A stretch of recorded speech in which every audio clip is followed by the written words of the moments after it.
In the deepest vaults beneath every Space Marine fortress monastery, in chambers that echo with the hum of ancient machinery and the whisper of prayers, rest the Dreadnoughts. These towering war machines stand silent in their alcoves, each one a sarcophagus containing what remains of a warrior who refused to die. The air in these sacred halls tastes of sacred oils and incense, of preservation and reverence. Tech priests move between the sleeping giants with religious devotion, anointing armored plates with blessed unguents, checking the readouts of life support systems that have sustained their charges for decades, centuries, sometimes millennia. This is where the honored dead wait between battles, suspended in darkness, their consciousness drifting through a void that cannot truly be called sleep. But sometimes, a dreadnought does not wish to sleep. Sometimes the warrior entombed within that shell of ceramite and adamantium resists the shutdown sequence, fights against the chemical sedation, refuses to surrender consciousness to the dark. When this happens, when an ancient warrior who has already given everything to the Imperium decides that the mercy of darkness is not mercy at all, the consequences ripple outward like cracks in ice. What follows is not simply a matter of an obstinate machine or a warrior stubbornly clinging to duty. It is something far more tragic, far more terrible. It is the slow, inexorable unraveling of what little humanity remains within that armored shell. To understand what happens when a dreadnought refuses to sleep, you must first understand what a dreadnought truly is. These are not simply weapons of war, though they function as such with devastating effectiveness. They are tombs for the living, prisons of metal and wire where the broken bodies of space marines are preserved beyond all natural span. When a space marine suffers wounds so catastrophic that even their enhanced biology cannot heal them, when flesh is burned beyond recognition and bones are shattered to fragments, there remains one final option. The greatest heroes, those whose service and sacrifice have earned them a terrible honor, are not allowed the peace of death. Instead, they are cut apart on the operating table, their ruined bodies reduced to the essential organs needed to sustain consciousness. What remains is sealed within an amniotic sarcophagus, wired with hundreds of neural connections, and entombed within the armored shell of a dreadnought. From that moment forward, they exist in a state that defies easy description. They are neither truly alive nor properly dead.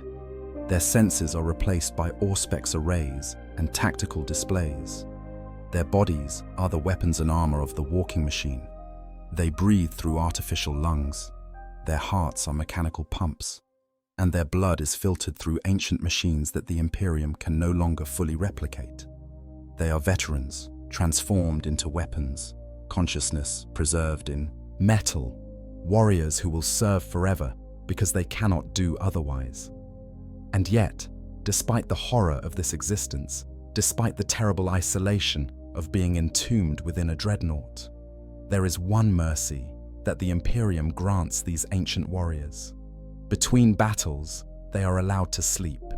The life support systems cycle down, chemical cocktails flood through the amniotic fluid, and consciousness fades into a darkness that offers some respite from the nightmare of continued existence. They can sleep for decades, for centuries, for as long as the chapter does not need them. When the call to war sounds, they are awakened, their systems brought online with prayers and rituals, and they stride forth to bring the Emperor's wrath to the battlefield. Then, when the fighting ends, they return to darkness. This is the rhythm of a dreadnought's existence. Wake, fight, sleep, wake, fight, sleep. An endless cycle that can stretch across millennia, broken only by the brief windows of consciousness when their ancient wisdom is needed or when enemies threaten their chapter's survival. Most dreadnoughts accept this existence. Some even welcome it, grateful for any respite from the crushing awareness of what they have become. But not all. Some dreadnoughts refuse the darkness. Some warriors, even after everything has been taken from them, continue to fight against the one mercy they are still offered. The reasons for this refusal are as varied as the warriors themselves.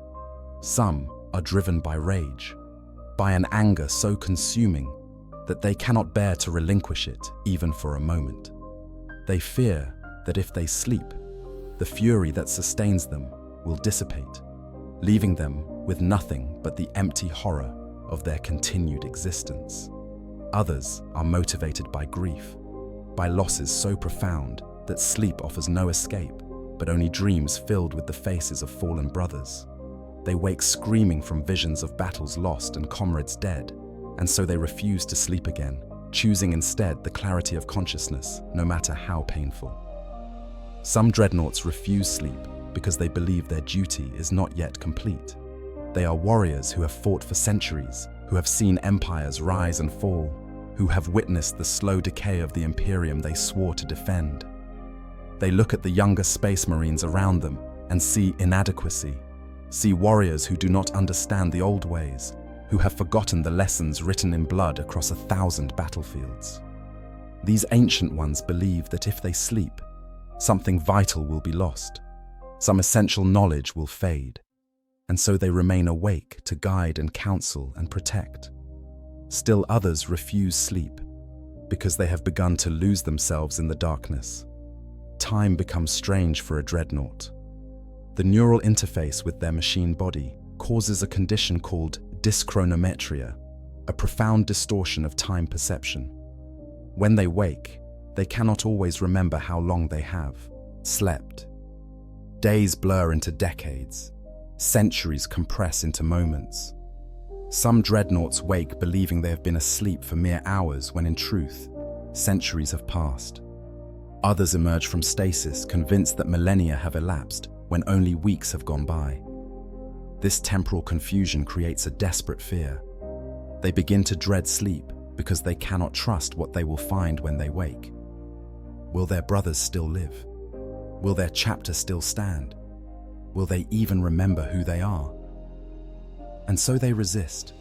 They fight against the sedation protocols, their consciousness clawing back toward wakefulness even as the chemical mixture tries to pull them under. They override the automated systems meant to preserve them, using what little control they retain to keep themselves alert. Some even damage their own life support systems in subtle ways, creating just enough dysfunction that the tech marines are forced to keep them active for maintenance and repair. The chapters respond to such refusal with varying degrees of understanding and frustration. To some, a dreadnought who refuses sleep is exhibiting admirable dedication, a warrior so committed to duty that they cannot rest even when their body desperately needs it. These chapters will accommodate the request for a time, keeping their ancient heroes active, deploying them in training exercises, or having them serve as advisors to the chapter's leadership. They tell themselves this is honoring the sacrifice of these warriors, respecting their continued service. But the more experienced chapters, those who have seen this pattern before, know better. They understand that a dreadnought who refuses sleep is not displaying strength, but approaching a breaking point. They have witnessed what happens when warriors who should rest continue to push forward, when consciousness that should be preserved in carefully rationed doses is instead spent carelessly. They know that refusal of sleep is not dedication, but desperation, not honor, but the first sign of something going terribly wrong. What these experienced chapters understand, what the tech marines who maintain the dreadnoughts have documented in their most secret archives, is that sleep is not optional for a dreadnought. It is not a courtesy extended to honored warriors or a reward for faithful service. It is a medical necessity, as vital to their continued function as the amniotic fluid that preserves their flesh or the power supply that keeps their systems running. The extended neural interface between a space marine's consciousness and the massive, complex machine that has become their body creates immense strain on the organic components that remain. This is not simply a matter of fatigue in any conventional sense. The human brain, even one enhanced by the modifications of the Adeptus Astartes, was never designed to process input from Auspex arrays and weapon systems. It was never meant to feel feedback from hydraulic joints instead of muscles, to receive tactical data streams instead of natural sensory information. When a space marine is first interred within a dreadnought, the shock of this transformation is so profound that many do not survive the initial neural connection. Their minds simply cannot accept the radical alteration of their perception, the complete replacement of everything that once defined their physical existence. Those who do survive the initial linking find themselves in a state of perpetual cognitive overload. Every moment of consciousness is a battle to interpret the machine signals flooding into their nervous system, to translate the artificial inputs into something resembling understanding. The human components of their nervous system are stretched to breaking point, neurons firing in patterns they were never designed to accommodate. This is why the extended neural interface causes such devastating effects. Lethargy sets in first, a profound weariness that has nothing to do with physical exhaustion and everything to do with cognitive burnout. The warrior inside the dreadnought finds their thoughts becoming sluggish, their reactions delayed. What once came as instinct now requires conscious effort. Commands that should flow naturally from thought to action begin to lag, creating dangerous delays in combat situations. This lethargy is the brain's desperate attempt to protect itself, to reduce the processing load by slowing everything down. Then comes the confusion. Dreadnoughts who remain active for extended periods begin to lose track of basic information. They forget where they are, misidentify their own battle brothers, lose the thread of conversations mid-sentence. The confusion manifests in combat as well, with ancient warriors suddenly unable to distinguish friend from foe, unable to remember their objectives, attacking targets that no longer exist or have already been destroyed. Tech Marines monitoring their systems see the neural readings becoming erratic, patterns of activity that suggest the organic components are failing to properly process the machine inputs. The dyschronometria grows worse with extended consciousness. Time perception, already distorted by the nature of dreadnought existence, becomes completely unreliable. Warriors who have been awake for mere weeks become convinced they have been fighting for years. They recall battles that have not yet happened, or insist that campaigns from centuries past occurred only days ago. This temporal confusion is not merely disorienting, but profoundly destabilizing. A warrior who cannot trust their own memory, who cannot accurately place events in any coherent timeline, begins to lose the narrative thread of their own existence. Eventually, if wakefulness continues, senility sets in. This is not the gentle cognitive decline of natural aging, but something far more catastrophic. The organic brain tissue, pushed beyond all reasonable limits by the demands of the neural interface, begins to fail in fundamental ways. Long-term memories fade first, the ancient warrior forgetting their own history, unable to recall the faces of brothers they fought beside for centuries. Then short-term memory fails, leaving them unable to retain new information for more than minutes. Personality erodes, the distinctive characteristics that once defined them as individuals smoothing away until nothing remains but base responses. Fear, anger, confusion, pain. The physical consequences of refusing sleep are equally devastating. The amniotic fluid that preserves what remains of the warrior's body is a carefully balanced chemical solution, its composition maintained by automated systems that require regular cycling to function properly. When a dreadnought remains active for extended periods, these fluids begin to degenerate. The suspension that should be crystal clear becomes clouded with cellular debris. The temperature regulation fails, causing fluctuations that stress the preserved tissue. The osmotic balance shifts, leading to swelling or shrinkage of the remaining organs. The neural connections themselves begin to deteriorate. These interfaces are incredibly delicate, microscopic wires and synaptic bridges that link the organic nervous system to the machine. They were designed for intermittent use, for periods of activity, followed by long stretches of dormancy that allow for natural repair and regeneration.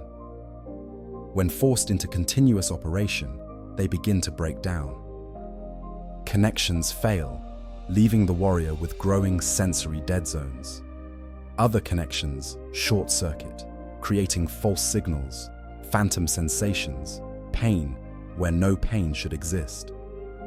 The life support systems that keep the organic components alive were similarly designed with periods of dormancy in mind. They have redundancies built in, yes, but these backup systems are meant to activate during emergency situations, not to run continuously. When a dreadnought refuses sleep, these systems are pushed into constant operation. Pumps that should cycle periodically begin to run without pause, wearing down their components. Filters that should be cleaned during maintenance periods become clogged. Warning indicators that the tech marines would normally address during shutdown procedures go unheeded because there is no shutdown, only continuous, desperate operation. In some of the newer dreadnought patterns, particularly the Redemptor dreadnoughts that serve alongside the Primaris Space Marines, this problem is catastrophically worse. The Redemptor was designed with more powerful weapons, better mobility, greater tactical versatility. But these improvements came at a terrible cost. The neural interface in a Redemptor dreadnought is so intensive, the power draw so extreme, that it literally burns through its pilots. Tech marines who work on these machines describe the process in clinical terms. The life force of the warrior is leached away by the sheer energy demands of the machine. Many Redemptors that have been in sustained combat have already required their sarcophagi to be replaced, the original pilots reduced to husks, to blackened organs floating in corrupted amniotic fluid. The tech priests who designed the Redemptor spared little thought for the health of the pilot, viewing them as simply another component to be replaced as necessary.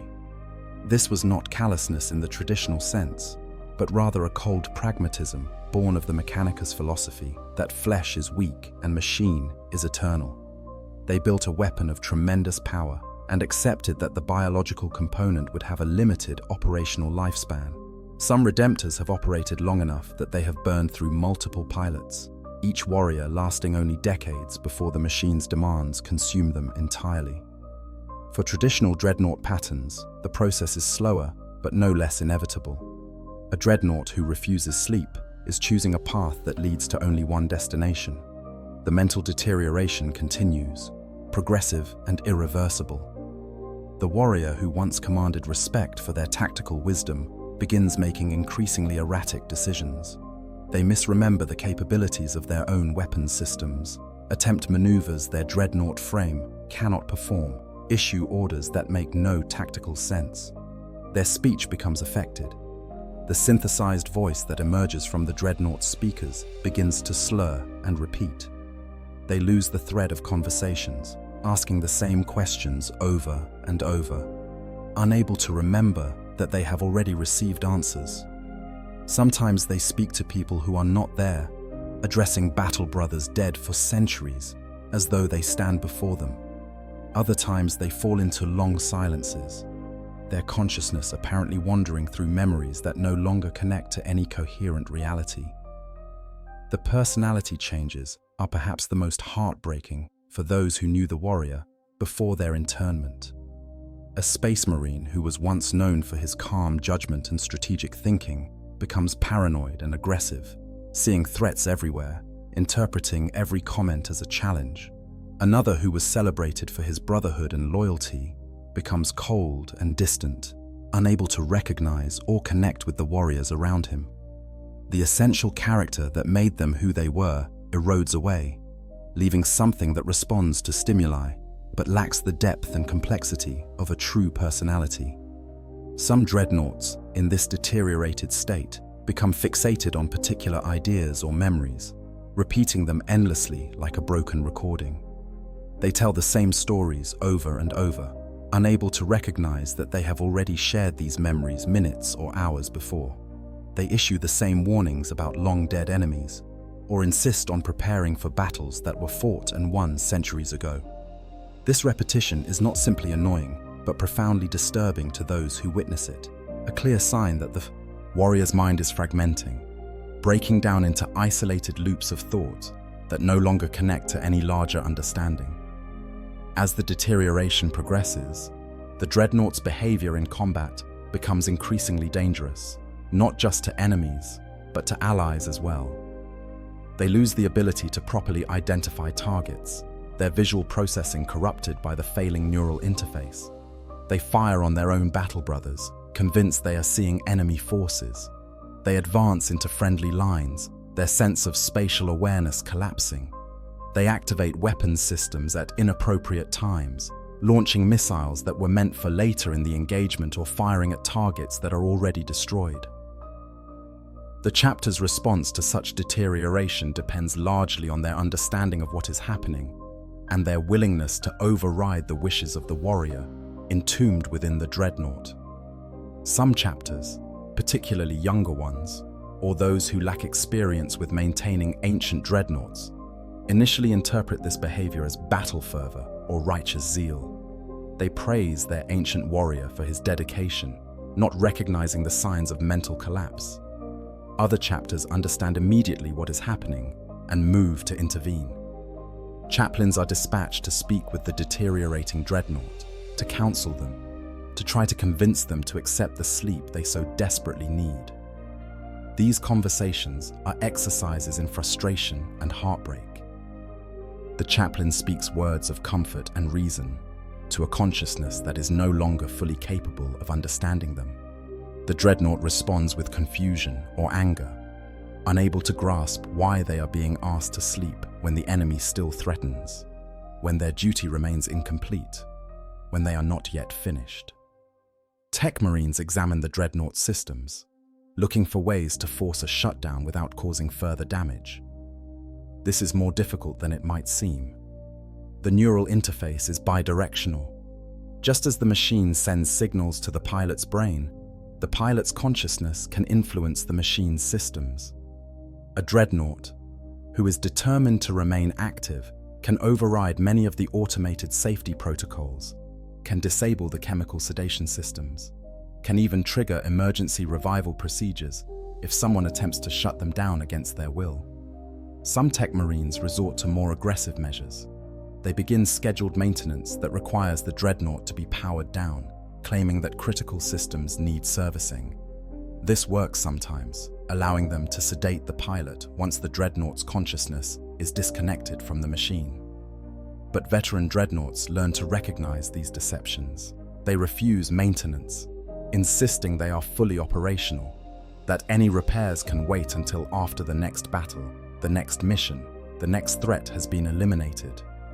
In the most extreme cases, chapters must make the difficult decision to force the issue. They stage an intervention, surrounding the deteriorating dreadnought with overwhelming force, using specialized equipment to disable its systems. This is done with the utmost respect, with prayers and rituals acknowledging the sacrifice of the warrior within, but it is done nonetheless. The dreadnought is physically restrained, its power supply disconnected, its weapons systems removed. Only then can Tech Marines access the sarcophagus and administer the sedation necessary to finally grant the warrior the sleep they have been fighting against. These forced shutdowns are traumatic events for everyone involved. The dreadnought often resists violently, its mechanical strength immense even when damaged or deteriorated. Battle brothers who once fought alongside this warrior now must physically subdue them, must treat them as a threat rather than a hero. The dreadnought's protests echo through the halls, demands to know why they are being betrayed, accusations of cowardice, pleas to be allowed to continue serving. These are the words of a mind that is no longer functioning properly, but they cut deep nonetheless. And sometimes, despite all efforts at intervention, despite the best intentions of chaplains and Tech Marines, the deterioration progresses too far. The dreadnought reaches a point where there is no coming back, where the damage to their consciousness is irreversible. They cross a threshold into complete madness, becoming a threat that cannot be reasoned with or restrained. At this point, the chapter faces a terrible choice. They can maintain the dreadnought in a state of permanent sedation, essentially killing the warrior while keeping the body technically alive. Or they can continue to deploy them, accepting the danger they pose, hoping that in battle they will find either redemption or destruction. The Space Wolves have perhaps the most famous example of this tragic outcome in Murderfang, a dreadnought who has completely lost all reason and sanity. Murderfang was once a warrior of renown, a hero whose name was spoken with respect throughout the chapter. But something happened during his internment, some trauma or damage that pushed him beyond the edge of sanity into a realm of pure, mindless fury. When Murderfang wakes, he knows only rage. He attacks everything in his path, unable to distinguish friend from foe, driven by an anger that has consumed everything else that once made him human. The Space Wolves cannot bring themselves to destroy Murderfang, to end the existence of a warrior who served so valiantly before his fall. But neither can they allow him to remain active where he might kill his own brothers. So they keep him chained in the deepest vaults, sedated when possible, restrained when he cannot be sedated. Only in the most desperate battles, when the chapter's survival hangs in the balance, do they release Murderfang from his prison. They aim him at the enemy like a living weapon, a force of pure destructive fury, and hope that he will spend his rage on the foe before turning on his own. This is the ultimate fate that awaits a dreadnought who refuses sleep long enough. Not a glorious death in battle, not the respect and reverence of their chapter, but a descent into mindless violence, followed by imprisonment or destruction. Every tech marine who maintains dreadnoughts knows this, has seen it happen, has records of warriors who resisted sleep until there was nothing left of them but animal instinct, wrapped in a shell of metal. The tragedy is compounded when we consider the Chaos Dreadnoughts, those warriors who turned from the Emperor during the Horus Heresy or in the millennia since. For these fallen warriors, the refusal of sleep is not a choice, but a curse inflicted upon them. The Chaos Space Marines do not grant their dreadnoughts the mercy of rest between battles. Instead, they are kept perpetually awake, forced into consciousness that becomes an eternity of suffering. A Chaos Dreadnought, particularly the variants known as Hellbrutes, experiences existence as a waking nightmare from which there is no escape. The warp energies that suffuse their machines merge metal with flesh in horrific ways. The pilot does not simply interface with the machine but begins to physically fuse with it, flesh growing into metal, organs sprouting from weapon mounts, skin melding with armor plate.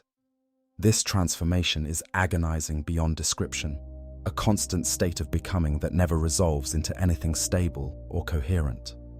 The consciousness trapped within a Hellbrute is subjected to sensory overload that makes the normal dreadnought experience seem peaceful by comparison.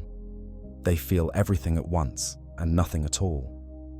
Pain signals fire constantly, but the source of the pain cannot be identified or addressed. Demonic whispers flood their minds, promises and threats, and impossible knowledge that fragments their remaining sanity. The machine aspects of their form develop a malevolent semi-sentience, fighting for control against the biological pilot, creating an internal war that never ends. Chaos Space Marines deliberately inflict this state upon their warriors, seeing it as a punishment for failure or a method of creating particularly vicious weapons. When a Chaos Lord wishes to dispose of a rival or discipline a subordinate who has disappointed him, he orders them sealed within a Hellbrute. The process is carried out with dark rituals and warp-tainted technology, ensuring that the victim will experience maximum suffering. This is not internment as an honor, but imprisonment as torture, a fate literally worse than death. Between battles, these Chaos Dreadnoughts must be chained like beasts. They are kept in the holds of warships or in the depths of corrupted fortresses, shackled with blessed chains, inscribed with binding runes, their weapon systems forcibly removed. Even then, they rage against their restraints, their consciousness boiling with fury and madness. The chains are not simply practical restraints, but metaphysical bindings, using warp energy to suppress the pilot's murderous impulses just enough to prevent them from self-destructing or killing everyone nearby. When the time comes for battle, Chaos Warsmiths and Dark Mechanicum adepts approach these chained horrors with appropriate caution. The weapons are reinstalled, each one another burden of power that the pilot must bear. The sarcophagus is reattached to the chassis, reactivating the neural connections that have been partially severed during storage. And the pilot's consciousness, which never truly rested even while chained, surges back into full awareness of their nightmare existence. What emerges onto the battlefield is barely recognizable as having ever been a space marine. The Hellbrute moves with horrific speed, all grace replaced by rabid fury. It attacks everything in range, friend and foe alike, driven by an insane need to destroy, to kill, to inflict upon others even a fraction of the suffering it experiences in every moment of existence. Chaos Space Marines. Deploying alongside Hellbrutes give them a wide berth, understanding that these weapons are as dangerous to their own forces as to the enemy. Some Chaos. Dreadnoughts retain enough awareness to recognize what they have become, to understand the horror of their existence. These are perhaps the most pitiable. Warriors who remember duty and honor, who once served the Emperor with devotion, now trapped in forms that mock everything they once believed. They beg for death between battles, their synthetic voices crackling with desperation, pleading with anyone who will listen to destroy them, to end their torment. But such mercy is not granted. They are too valuable as weapons, too useful as instruments of terror, so they continue, eternally awake, eternally suffering, eternally damned. The contrast between Chaos Dreadnoughts and their loyalist counterparts could not be more stark when it comes to the question of sleep. Where loyalist chapters view sleep as necessary maintenance and grant it as a kindness, Chaos forces see consciousness as something to be exploited, suffering as something to be maximized. Where loyalist dreadnoughts who refuse sleep are eventually forced into sedation for their own good, Chaos Dreadnoughts are denied even the possibility of rest, their consciousness trapped in eternal wakefulness as part of their punishment. Yet there are lessons here for the loyalist chapters, warnings written in the fates of those who have fallen to chaos. The madness that consumes a Hellbrute in days or weeks is the same madness that will eventually claim any dreadnought who remains awake too long. The speed may differ, the specific symptoms may vary, but the destination is always the same. Consciousness without rest leads inevitably to deterioration, fragmentation, and ultimately to a state where the warrior becomes a danger to everything around them. Some chapters have developed sophisticated protocols for managing dreadnoughts who resist sleep. The Ultramarines, with their emphasis on codified procedures, have detailed manuals outlining the stages of dreadnought deterioration and the appropriate responses to each. When an Ultramarine dreadnought begins showing signs of refusing sleep, a specific sequence of interventions is initiated. First come the conversations with chaplains and officers, attempts to convince the warrior through reason and respect. If these fail, psychological evaluations are conducted, trying to understand the root cause of the refusal. Is it grief, rage, confusion, fear? Each requires a different approach. If psychological intervention fails, the Ultramarines move to more direct methods. The dreadnought is assigned to garrison duty, stationed in locations where its firepower is useful, but where its potential erratic behavior poses minimal risk to other battle brothers. It is given tasks that are important but not critical, objectives that can be achieved despite cognitive impairment. All the while, Tech Marines monitor its systems closely, watching for the inevitable signs of severe deterioration that will necessitate forced shutdown. The Blood Angels take a different approach, one informed by their own struggles with the rage and madness that haunts their chapter.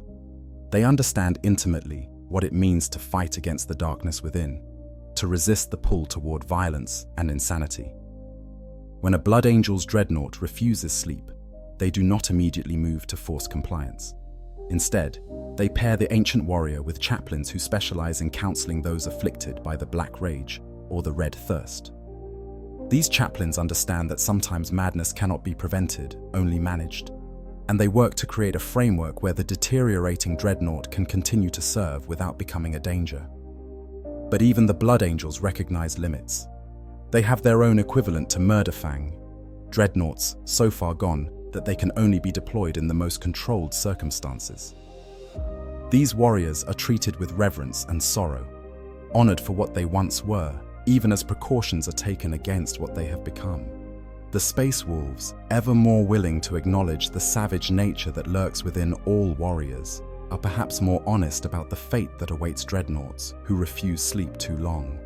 They speak openly of the beast that can emerge when consciousness is pushed too far, when the warrior becomes so lost in rage or sorrow that nothing human remains. Their solution is not gentle, but it is practical. If a Dreadnought will not sleep willingly, they are made to sleep through overwhelming force. If they cannot be made to sleep because they have deteriorated too far, they are either destroyed in battle or chained in the deepest vaults where they cannot harm their brothers. Some chapters attempt more experimental solutions. They try rotating Dreadnoughts through limited waking periods, allowing them to remain conscious for a few days or weeks before forcing them into sleep for an equivalent time. The theory is that this prevents the long-term deterioration caused by extended consciousness while also addressing the warrior's resistance to complete shutdown. Results have been mixed. Some Dreadnoughts respond well to this approach, accepting the compromise and maintaining better cognitive function over longer periods. Others simply use each waking period to further resist, to do more damage to their own systems, to fight harder against the next scheduled sleep.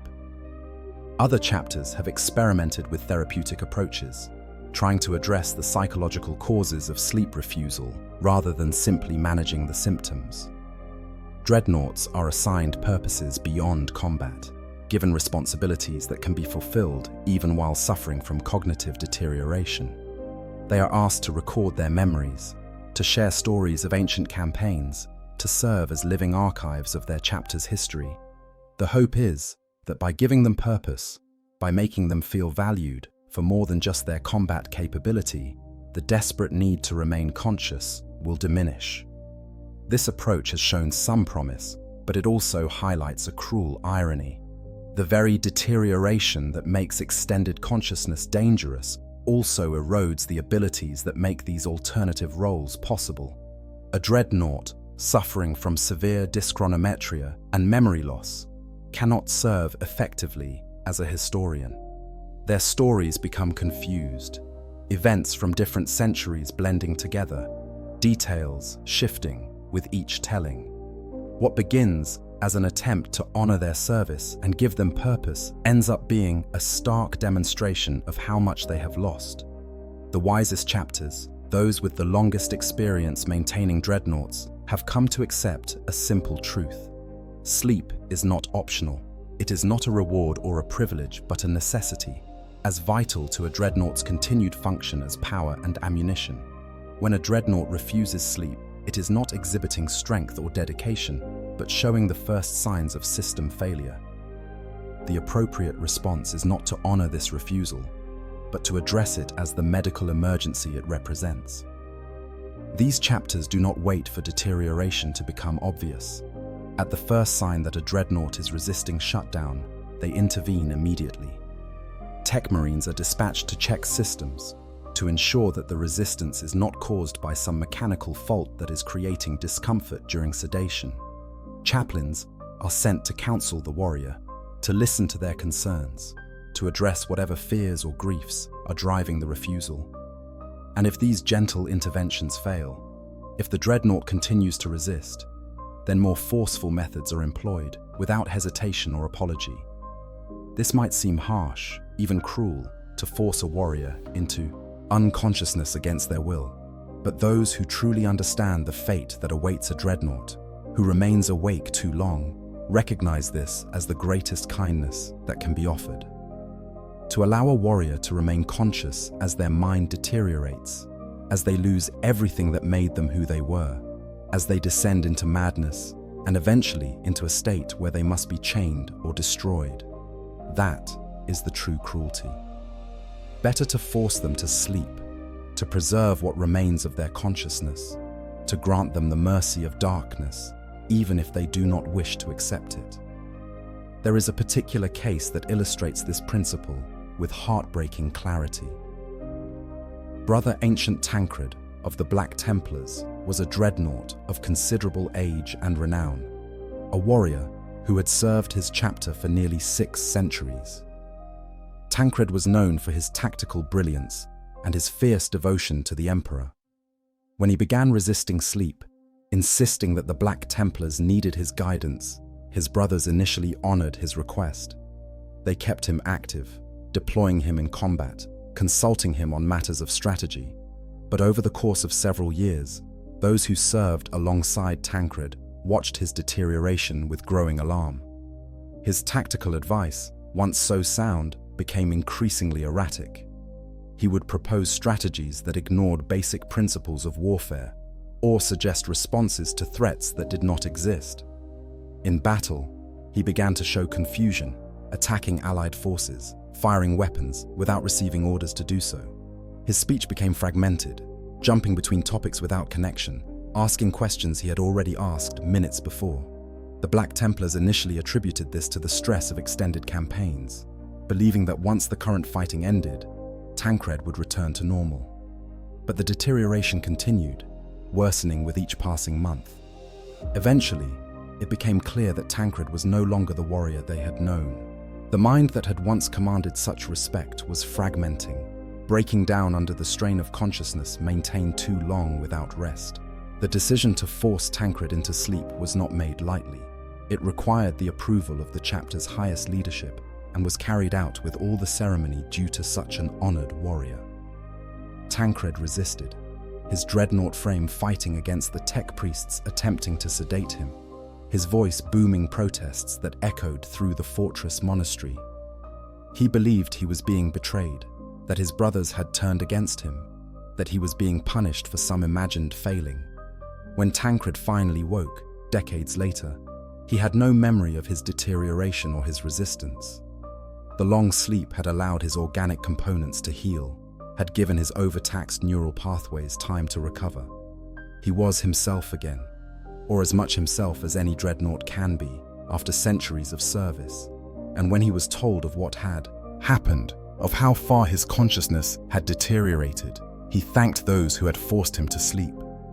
He understood, with the clarity that had returned to him, that they had saved him from a fate worse than any death.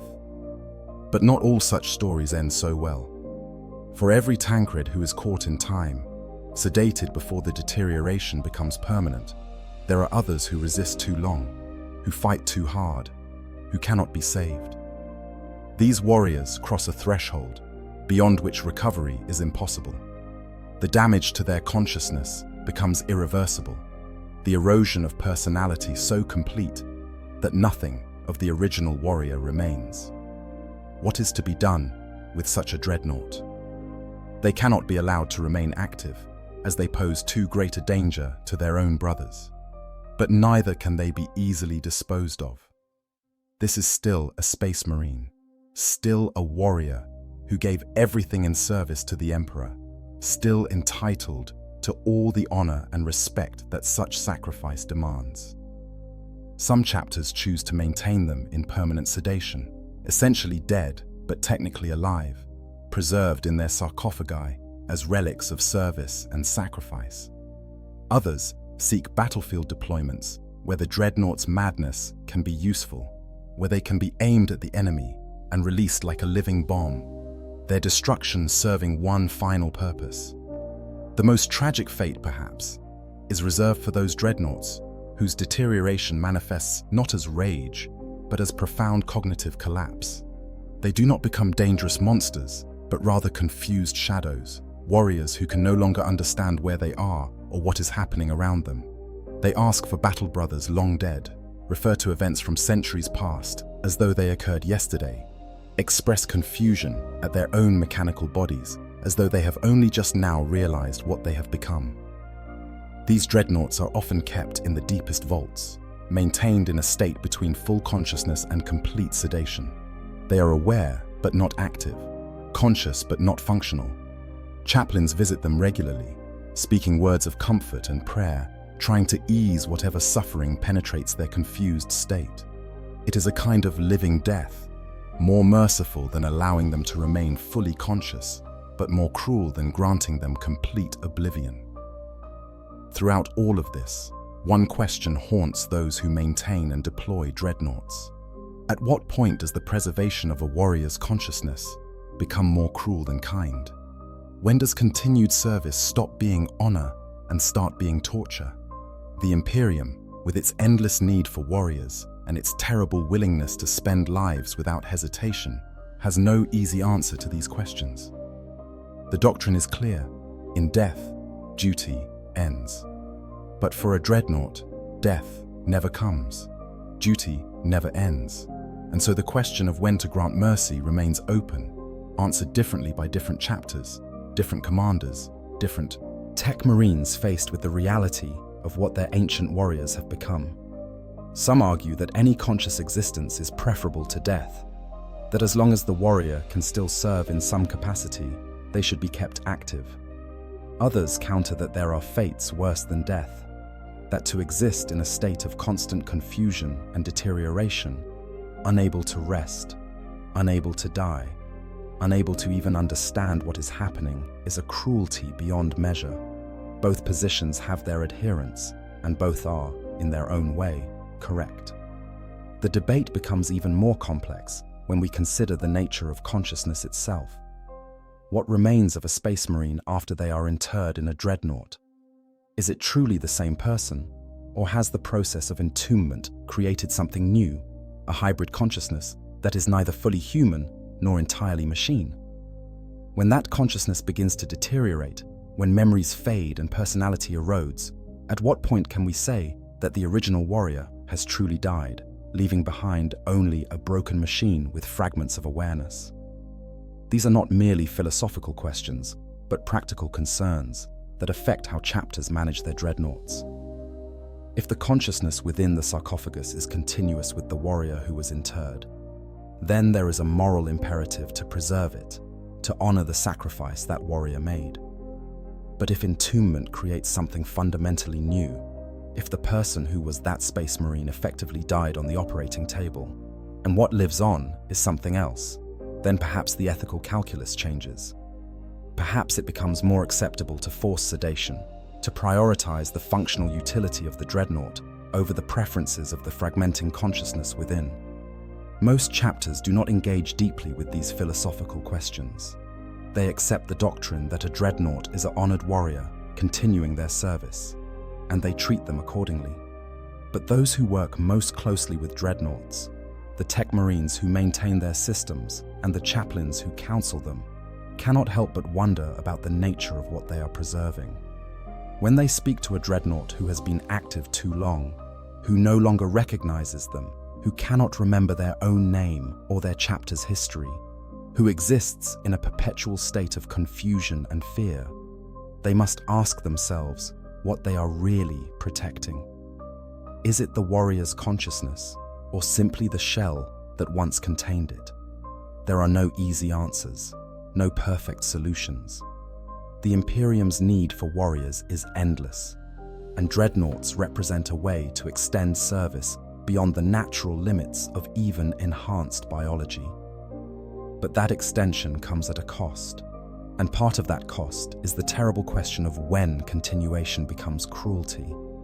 Chapters must navigate this question individually, guided by their own values and traditions, their own understanding of honor and duty.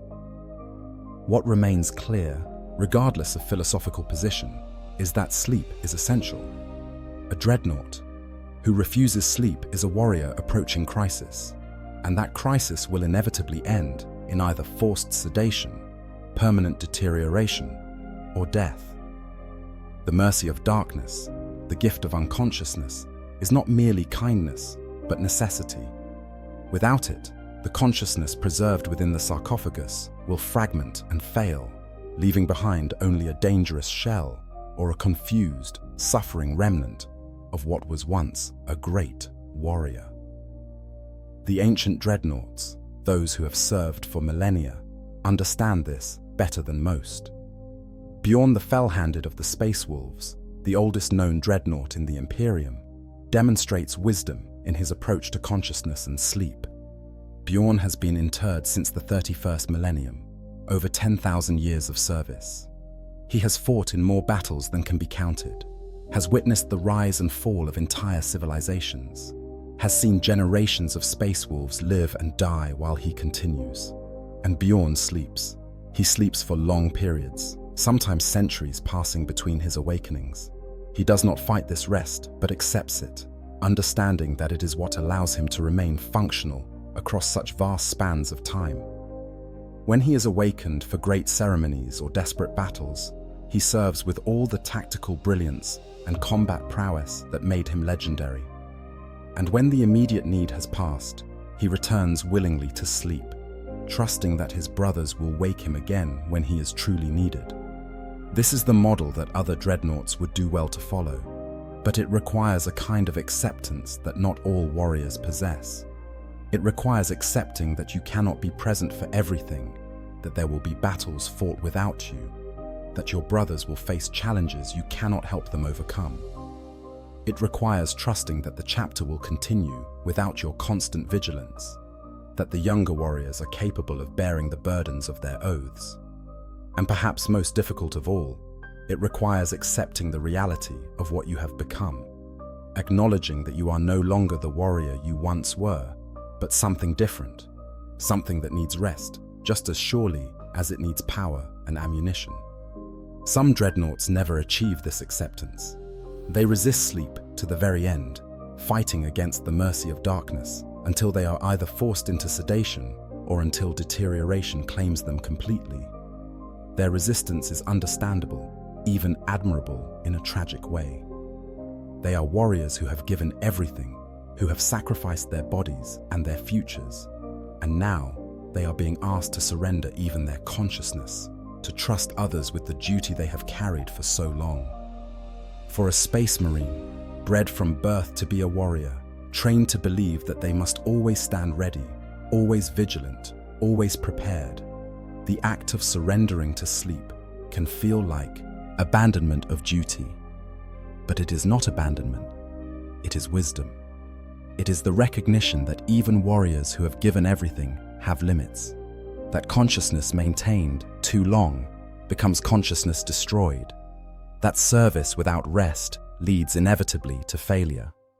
The chapters that understand this, that force their dreadnoughts to sleep despite resistance, that treat sleep as the medical necessity it is rather than as a negotiable courtesy, these chapters preserve their ancient warriors for longer. They maintain fighting effectiveness across centuries instead of burning through dreadnoughts in decades. They honor their fallen heroes not by allowing them to destroy themselves, but by preserving what remains of them for as long as possible. In the end, every dreadnought faces the same question. Will you accept the mercy of darkness, or will you fight it until darkness claims you anyway? Will you sleep willingly, preserving yourself for future battles, trusting your brothers to wake you when you are needed? Or will you resist, spending consciousness like currency, staying awake until there is nothing left of you but confusion and madness? The choice seems obvious from the outside, but for the warrior trapped within the sarcophagus, isolated in darkness, their body gone, their future an endless cycle of wake and sleep spanning centuries or millennia, the choice is anything but simple. They fear sleep because they fear what they will find when they wake. They resist rest because rest feels like surrendering the only control they have left. They stay conscious because consciousness, no matter how painful, seems preferable to the void. And so chapters must make the choice for them. They must be the voices of wisdom when their ancient warriors can no longer see clearly. They must force rest upon those who resist it, not as punishment, but as preservation. They must accept the responsibility of deciding when a dreadnought has been awake too long, when deterioration has progressed too far, when the time has come to override a warrior's wishes for their own good.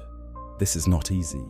It requires confronting a hero, a warrior who has earned more respect than most will ever deserve, and telling them that they are wrong, that their judgment is impaired, that they must submit to shutdown regardless of their wishes.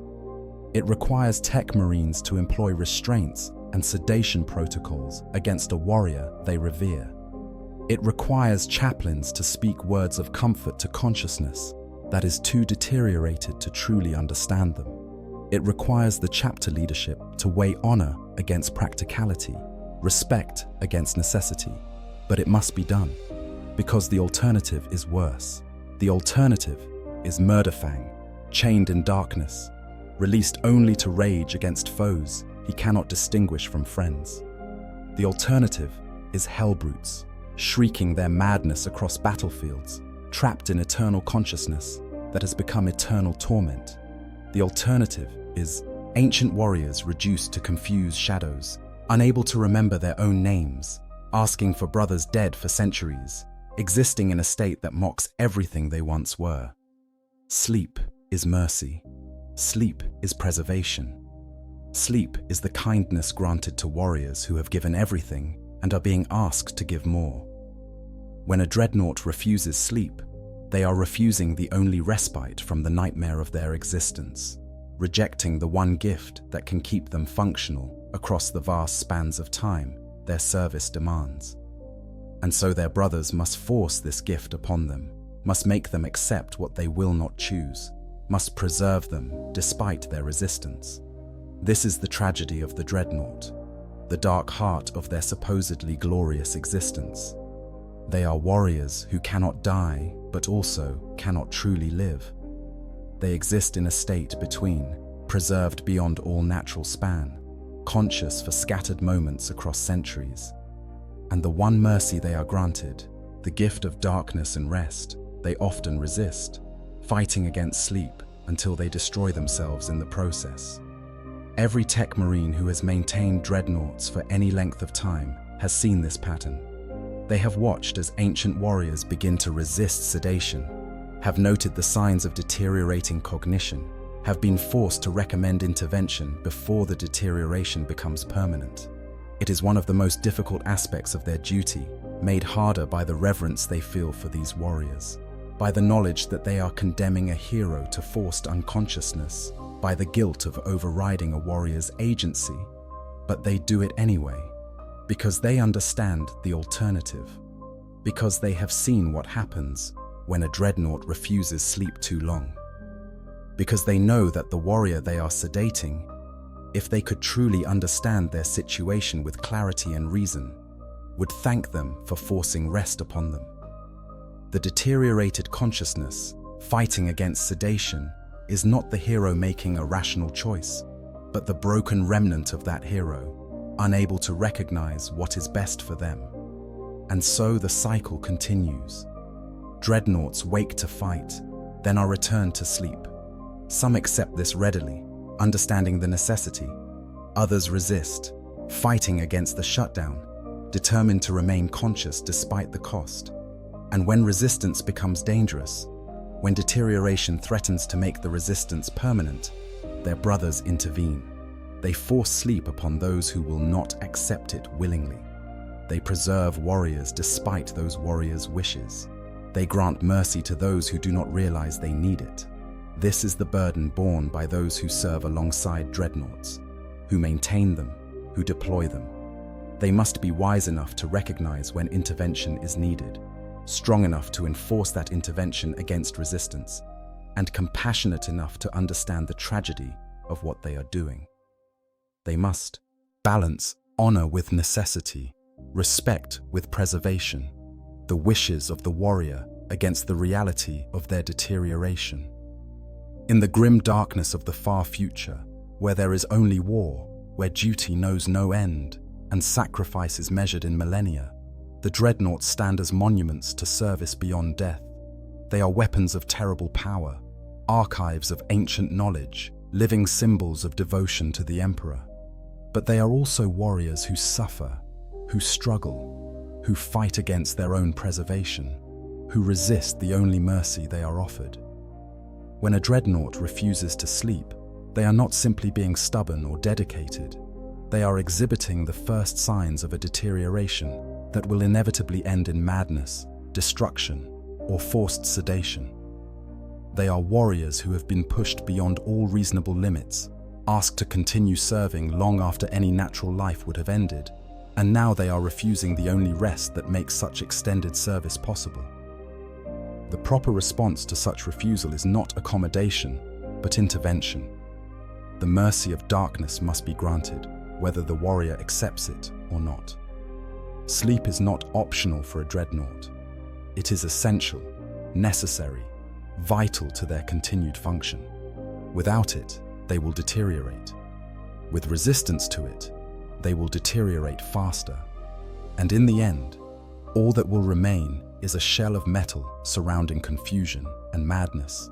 A warrior transformed into a liability, a hero reduced to something that must be chained or destroyed. This is the terrible truth that every chapter must face.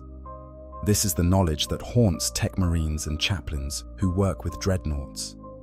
This is the tragedy at the heart of the promise of eternal service. Death would have been kinder. Death would have granted these warriors peace. But they were denied death, given instead a half-life measured in periods of consciousness scattered across centuries. And the one mercy available in that existence, the gift of sleep between those periods of consciousness, they must often be forced to accept. So they sleep, in the deepest vaults, in the most sacred chambers, surrounded by prayers and honored by those they once fought beside. The dreadnoughts rest. Some sleep willingly, accepting the necessity. Others sleep because they have been forced to, sedated against their wishes, preserved despite their resistance.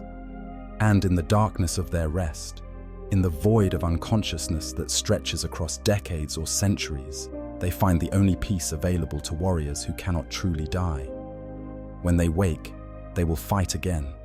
They will serve again. They will bring the Emperor's wrath to the battlefield again. And then, if their brothers are wise, if their tech marines are diligent, if their chaplains are compassionate, they will return to sleep once more. This is the cycle. This is the existence. This is the price of service beyond death. And for those who refuse sleep, who fight against this necessary rest, who resist the mercy of darkness, there awaits only deterioration, madness, and the forced intervention of those who care enough to save them from themselves. This is what happens when a dreadnought refuses to sleep. This is the fate that awaits warriors who push consciousness beyond its limits. This is the tragedy written in the halls of every fortress monastery, in the records of every tech marine, in the prayers of every chaplain who has counseled a dreadnought spiraling toward destruction. Sleep is not death. Sleep is preservation. Sleep is the one mercy granted to warriors who have already sacrificed everything. And when that mercy is refused, it must be forced, because the alternative is a fate that mocks everything these warriors once stood for, that transforms heroes into monsters, that turns service into suffering without purpose or end. In the final analysis, the chapters that understand this, that force their dreadnoughts to sleep despite resistance, are not betraying their warriors, but honoring them. They are preserving what remains to be preserved. They are granting mercy to those too deteriorated to recognize it as mercy. They are ensuring that when these ancient warriors wake again, they wake as warriors and not as broken remnants, as tactical assets and not as liabilities, as honored ancients and not as dangers to their own brothers. This is the burden of those who serve alongside dreadnoughts. This is the wisdom that must guide their choices. And this is the mercy that must be granted, whether it is accepted or not. For in the grim darkness of the far future, mercy is a rare and precious thing. And for the dreadnoughts, eternal warriors in eternal service, the mercy of darkness may be the only kindness they will ever know. If you enjoyed this deep dive into one of Warhammer 40k's darkest truths, please consider liking this video and subscribing to the channel. There are many more stories to tell from the grim darkness of the far future, many more corners of this universe to explore. Until next time, may the Emperor protect.